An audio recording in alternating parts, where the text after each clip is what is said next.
Hello dear students. आज हम BA पाठ द्वितीय लोक प्रशासन विषय के अंतर्गत जो कि फर्स्ट पेपर है आपका भारत में प्रशासनिक संस्थाएं, उसमें केंद्रीय वित्त आयोग के बारे में अध्ययन करेंगे। जैसा कि आप जानते हैं, आपने सुन रखा है कि वित्त आयोग भारत के राष्ट्रपति द्वारा गठित एक संवैधानिक निकाय, संवैधानिक संस्था है जो केंद्र के करों में राज्यों की हिस्सेदारी पर अपने सुझाव राष्ट्रपति को देता है। अगर आपसे पूछा जाए कि वित्त आयोग से आप क्या समझते हैं, मान लीजिए 2 नंबर में प्रश्न आता है, तो आपको उसमें लिखना होगा कि यह एक संवैधानिक संस्था है, राष्ट्रपति द्वारा इसका गठन होता है, जिसका मुख्य कार्य केंद्र के करों में राज्यों की हिस्सेदारी जो बनती है उस पर अपने सुझाव राष्ट्रपति महोदय को देना। अब हम जैसा कि हम जान चुके कि एक संवैधानिक निकाय है, तो कौन से अनुच्छेद हैं जिसके तहत इसका गठन होता है, ये कार्य करता है, उसके बारे में हम जानकारी प्राप्त करेंगे। तो वित्त आयोग के संबंध में भारतीय संविधान के अनुच्छेद 280 280 और 281 में उल्लेख किया गया है। ये ध्यान रखने वाली बात है कि वित्त आयोग एक अर्ध न्यायिक एवं सलाहकारी संस्था है। वित्त आयोग का संगठन कह लीजिए, संरचना कह लीजिए, या गठन कैसे होता है, इसके बारे में हम ध्यान देते हैं। देखिए, अनुच्छेद 280 एक पे जोड़ दे रहा हूँ, 280 के तहत वित्त आयोग राष्ट्रपति द्वारा नियुक्त किए जाने वाले एक अध्यक्ष और 4 अन्य सदस्यों से मिलकर बना होता है। अनुच्छेद 280(2) में ये प्रावधान है कि जो संसद है वो वित्त आयोग की संरचना एवं कार्यों का निर्धारण करती है। संसद द्वारा वित्त आयोग के सदस्यों की जो योग्यताएं हैं निर्धारित करने हेतु वित्त आयोग अधिनियम 1951 पारित किया गया, जिसके तहत निम्न योग्यताएं, अर्हताएं बताई गई हैं। नंबर 1, पहली बात, अध्यक्ष को होगा, अध्यक्ष उस व्यक्ति को बनाया जाएगा जो लोक मामलों का ज्ञाता हो, सार्वजनिक जीवन की जिसे समझ हो। और जो 4 सदस्य हैं उनमें उच्च न्यायालय का न्यायाधीश बनने की योग्यता हो, या फिर प्रशासन और वित्तीय मामलों का विशेष ज्ञान हो, और अर्थशास्त्र का भी विशिष्ट ज्ञान। जैसा ज्ञान उसी के अनुसार अलग अलग सदस्य इसमें लिए जाते हैं। अब तक कुल 15 वित्त आयोग गठित किए जा चुके हैं। जो सारणी आपके सामने उपलब्ध उसमें 14 के नाम है, 15 को मैंने पूरे उल्लेख करके आपको समझाया है। पहले वित्त आयोग जिसका गठन हुआ था 1951 में हुआ था, जिसने अपना प्रतिवेदन 1953 में दिया था। ये सारी बातें आपको ध्यान रखनी है, समझनी है और याद भी रखनी है। और अध्यक्ष थे एसी नियोगी। कार्य अवधि जिसके लिए वित्त आयोग ने अपना प्रतिवेदन प्रस्तुत किया था वो था 1952 से 1957।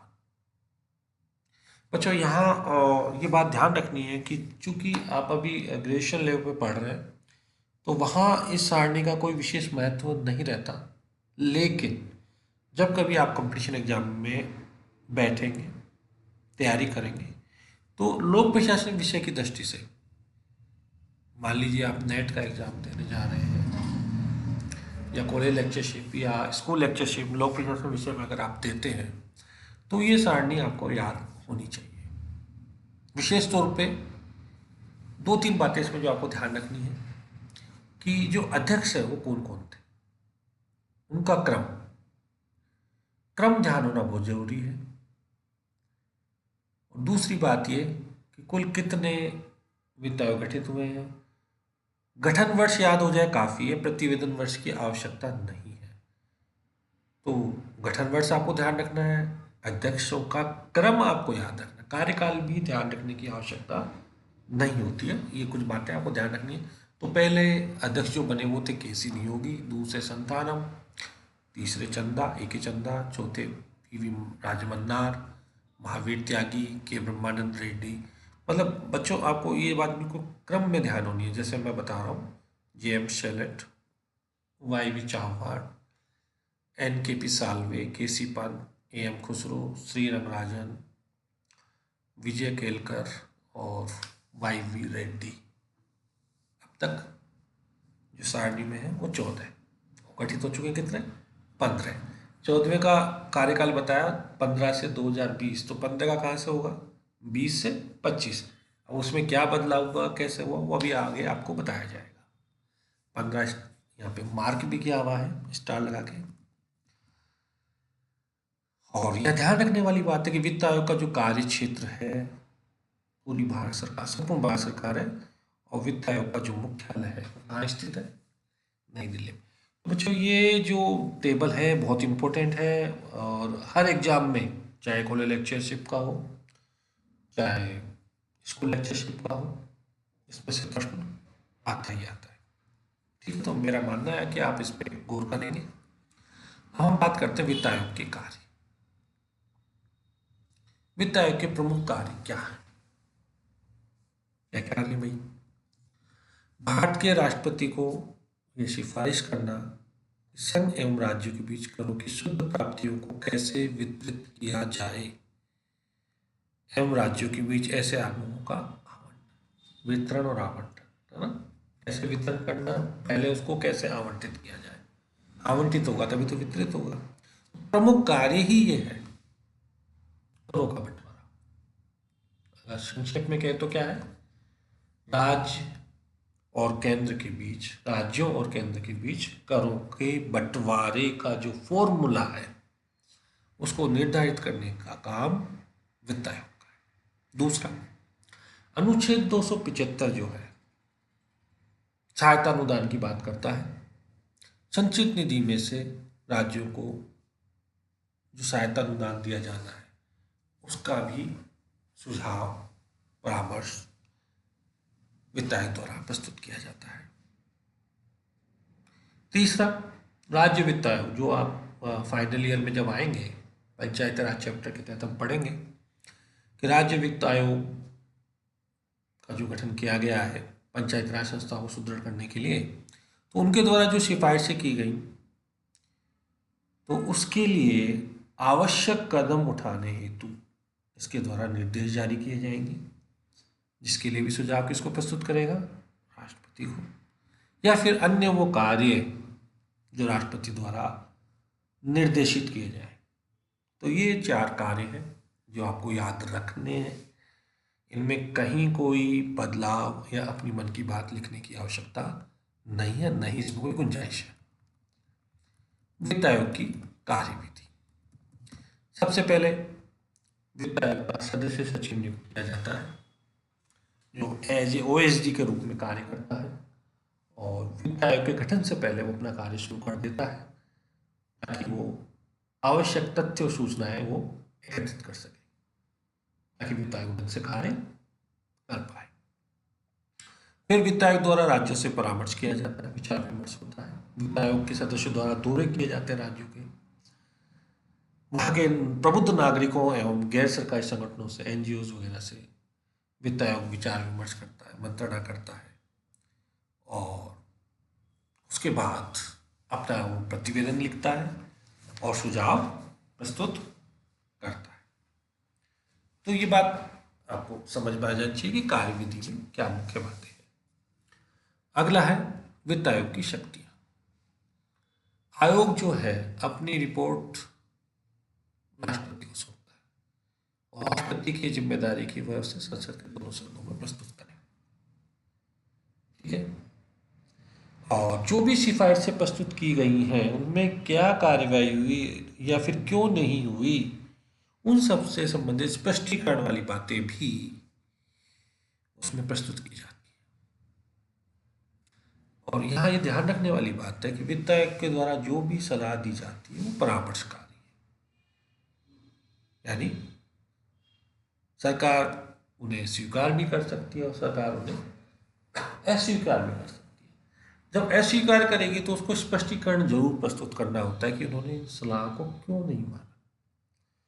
अब हम बात करते हैं कि वित्त आयोग की आवश्यकता क्यों है। जैसा कि आप जानते हैं हमारे देश में संघात्मक शासन प्रणाली अपनाई गई है, जिसके तहत शक्ति एवं कार्यों का विभाजन किया गया है और इसी आधार पर कराधान की जो शक्ति है उनका भी क्या किया गया है, बंटवारा किया गया। इसी तरह राज्य विधायिकाओं ने स्थानीय निकायों के लिए ये व्यवस्था कायम की है। केंद्र कर का जो राजस्व का जो हिस्सा है वो एकत्र करता है और समझ लें केंद्र जो भी टैक्स लगाए जाते हैं वो राजस्व उनका जो मिलता है अधिकतर केंद्र के पास जाता है, तो फिर केंद्र उनमें से क्या करता है, उनका बंटवारा करता है।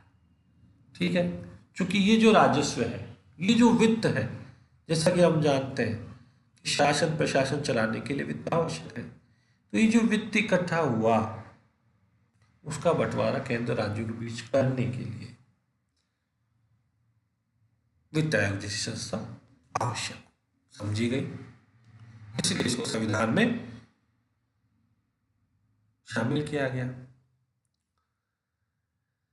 यहां ध्यान रखने की बात है कि जो राज्य है उनकी अपनी आवश्यकता है, उन आवश्यकताओं की जानकारी प्राप्त करके उन्हें उसके लिए वित्तीय आवंटन किया जाए, इसके लिए भी वित्त आयोग की आवश्यकता महसूस की गई।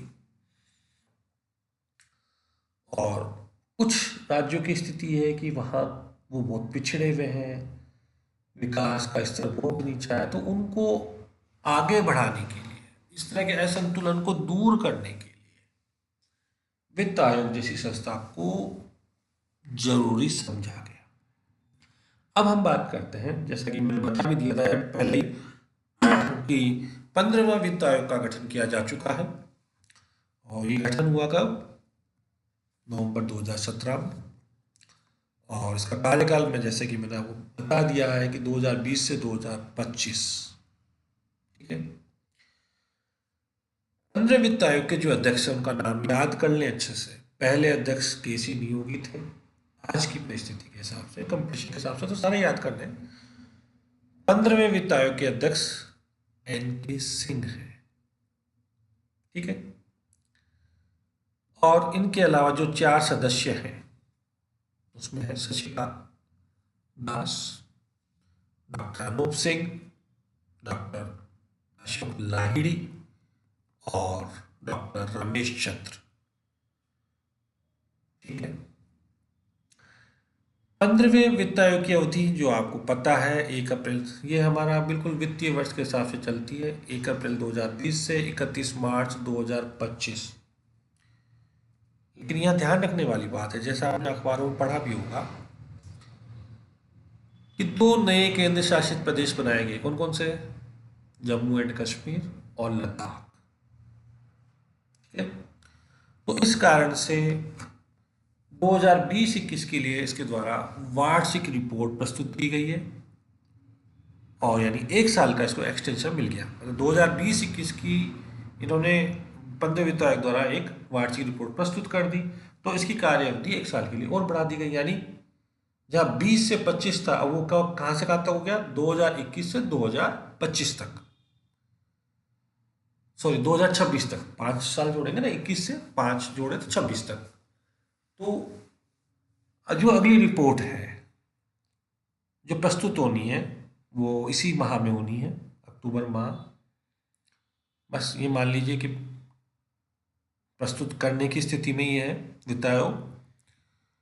अब 15वें वित्त आयोग ने जो पहली रिपोर्ट अपनी दी है 2020-21 के लिए, उसमें उसने जो मुख्य बातें कही हैं वो क्या है, जैसे कि राज्यों करों का स्थानांतरण होता है, तो पहला जो वित्त आयोग था, इससे पहले वाला 14 वित्त आयोग, उसमें 42% की बात थी और इस बार इसको कितना कर दिया गया है, 41%, यानी 1% की कमी कर दी गई।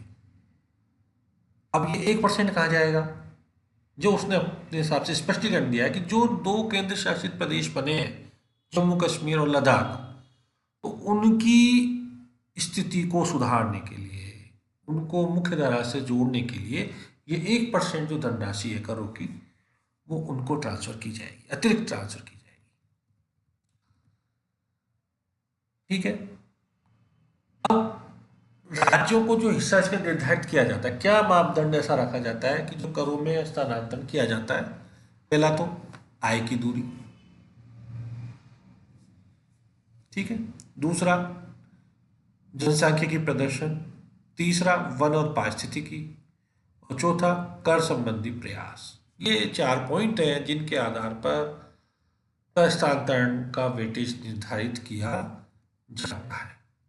मैं आपको इसमें एक टैली दिखा रहा हूँ और एक चार्ट भी साथ है। देखिए कि करों का जो स्थानांतरण हुआ है, 11वें फाइनेंस कमीशन एफसी है ना, 29.5 था, 12वें में 30.5 पहुंचा, 13वें में 32% पे पहुंच गया, 14वें में इसको 42% पहुंचा दिया, और 15वें में इसको 1% घटा के कितना कर दिया है? 41% कर दिया। तो ये चीज समझ लें, जो करों का स्थानांतरण है लगातार बढ़ा है, लेकिन सबसे ज़्यादा कहाँ बढ़ा है? 13 से 14 की 10% बढ़ा, लेकिन अब 1% की इसमें कमी आ गई है। फॉर्मूला इसमें जो मैंने आपको बता दिया है, पॉपुलेशन का है, एरिया है, फॉरेस्ट एंड इकोलॉजी है, इनकम डिस्टेंस है, डेमोग्राफिक परफॉर्मेंस है, एंड टैक्स एफर्ट। इन सब का एक चार्ट है जो मैंने आपके सामने प्रस्तुत किया है, आप इसको समझें। ऐसा कुछ भी नहीं है कि आपको ये समझ नहीं आया, इसमें बिल्कुल स्पष्ट रूप से हमने 14वें की 15 से तुलना दिखाई कि 14वें में तो क्या व्यवस्था रखी गई थी और 15 में क्या व्यवस्था रखी गई थी। ठीक है। यहाँ पे आप देखें कि टैक्स एफर्ट को शामिल किया गया 15 में, 14वें में ये नहीं था, अलग से शामिल नहीं था। ये बात थोड़ा ध्यान रखने की है। दूसरी बात, डेमोग्राफिक परफॉर्मेंस शामिल थी, इसमें उस चीज़ को छोड़ दिया गया है, सॉरी इसमें शामिल कर लिया गया और उसमें छोड़ा गया था, उसमें भी नहीं था, वो इंक्लूड था। तो आप इसमें एक चीज़ समझेंगे कि जो 15वां वित्त आयोग है उसने दो क्राइटेरिया और बढ़ाए हैं। एक तो टैक्स एफर्ट को बढ़ाया है और एक उसने डेमोग्राफिक परफॉर्मेंस को बढ़ाया है। ठीक है। तो ये सारणी, अगर आपको ये टेबल, जिससे टेबल कह लीजिए या इसको चार्ट कह लीजिए, अगर आपको याद हो जाता है तो बहुत अच्छी बात है, आप आसानी से बता पाएंगे। अनुदान सहायता, विभिन्न प्रकार के अनुदान प्रदान किए जाएंगे, जैसे राजस्व घाटा अनुदान, स्थानीय निकायों का अनुदान, आपदा प्रबंधन अनुदान। ठीक है।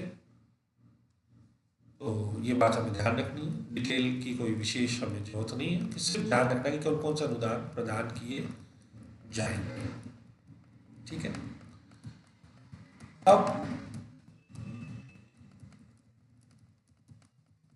हाँ, इसमें जो 15 वित्त आयोग गठित किया गया है उसमें एक बात विशेषता है, उस बात को लेकर इसकी आलोचना की गई है कि जनसंख्या के रूप में जो मापदंड लिया गया है उसमें आधार पर इसकी आलोचना हुई है। जो दक्षिण भारतीय राज्य हैं उनके द्वारा इसकी आलोचना की गई, विरोध जताया गया है कि जो 14वां वित्त आयोग था उसने 1971 और 2011 दोनों की जनगणना के आंकड़ों को उपयोग में लिया था, और वहीं 15वां वित्त आयोग ने केवल और केवल 2011 के आंकड़ों को उपयोग में लिया है। अब इसका फायदा क्या हो रहा है कि जो बड़े आबादी वाले, बड़ी जनसंख्या वाले राज्य हैं, उत्तर प्रदेश, बिहार,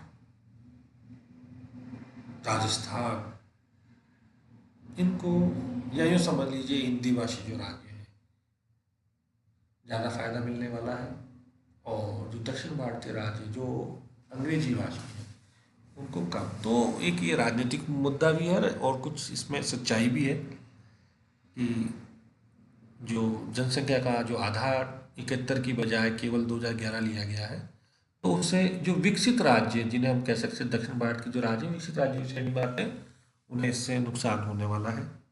उनको कर आवंटन में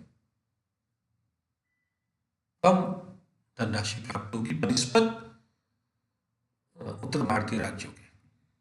अब बात करते हैं वित्त आयोग की समीक्षा। जैसा कि हमने टेबल को देखा, बाकायदा हमने ध्यान दिया होगा कि 15वां वित्त आयोग का गठन पढ़ रहे हैं, पहला द्वितीय, तो क्यों न हम एक स्थायी वित्त आयोग ही बना दें। हर बार हम वित्त आयोग का गठन करते हैं हर 5 साल पर, तो क्यों न हम एक स्थायी वित्त आयोग का ही प्रावधान कर दें। तो जो वित्त आयोग स्थायी होगा तो वो अपने कार्य निरंतर रूप से करेगा। जब निरंतर रूप से कार्य करेगा तो उसके द्वारा जो परिणाम सामने आएंगे, जो सिफारिशें सामने आएंगी, वो ज़्यादा प्रभावी होंगी। और इसके लिए 7वें वित्त आयोग ने सुझाव भी प्रस्तुत किया था, लेकिन अभी तक इस पर केंद्र सरकार द्वारा कोई निर्णय नहीं लिया गया है। कुल मिला के वित्त आयोग अपनी भूमिका बहुत अच्छे से निभा रहा है।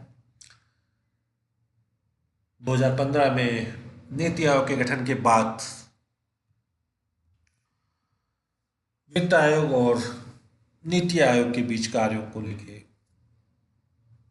या उनकी भूमिकाओं के लेके क्या स्थिति बनती है, उसके दूरगामी परिणाम कुछ समय बाद मिलने शुरू हो जाएंगे। आसानी से समन्वय होता है या तनाव उत्पन्न होता है, ये सब भविष्य के गर्भ में है। कुल मिला के आज हम इस टॉपिक को यही खत्म करना चाहेंगे। आपको इसमें जो बातें ध्यान रखनी है, पहली बात तो वित्त आयोग से आप क्या समझते हैं, वित्त आयोग के प्रमुख कार्य क्या है, और वित्त आयोग की कार्यविधि क्या है, वित्त आयोग कर आवंटन के लिए कौन कौन से क्राइटेरिया इस्तेमाल करता है, किस तरह के अनुदान वो प्रदान करता है, इन सबको आपको समझना है, याद रखना है। और आज के लिए काफ़ी है बच्चों।